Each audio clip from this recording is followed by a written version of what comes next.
You're listening to a community story from Be My Eyes. Hello, I'm Coie from England. I moved here 3 years ago after marrying my husband. We both worked for the same airlines before. We met on a flight flying from London to Hong Kong. And after being together for 2 years, we got married and then I officially moved here. I came across Be My Eyes after I moved here. I was taking the time to settle down. I must have read it on Facebook or App Store. I was curious how it works to help people across the countries via an app, and so I downloaded it. As I put Cantonese as my first language, I always receive calls from Hong Kong in their evenings, which is the afternoon here.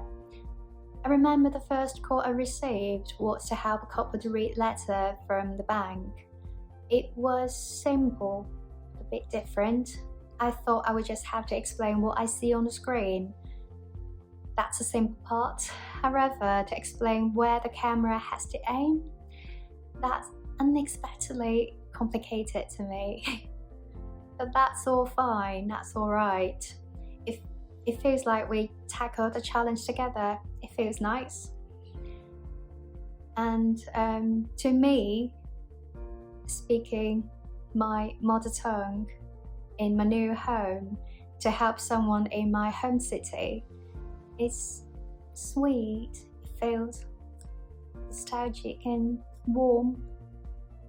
I received quite a few calls since then. Besides reading letters, for a couple of times I helped a man to pick a drink in a convenience store.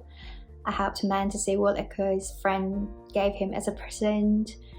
I helped a lady to check if she has any shower gels left in her toiletries drawer. I helped another lady to check expiry dates on food, etc.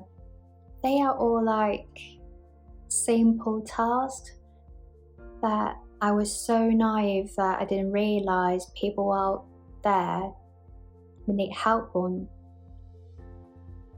There are two calls that stand out most to me. The first one, I helped a lady with her computer issue. Her computer restarted unexpectedly. The accessibility setting only worked after she logged in the system, so she didn't even know what to choose at the beginning. That was challenging because we had to move the cursor to the right place. We tried and tried, and I didn't want her to feel bad or embarrassed as we spent quite a bit of time on that. So I kept saying, oh, we're almost there, But eventually we got there.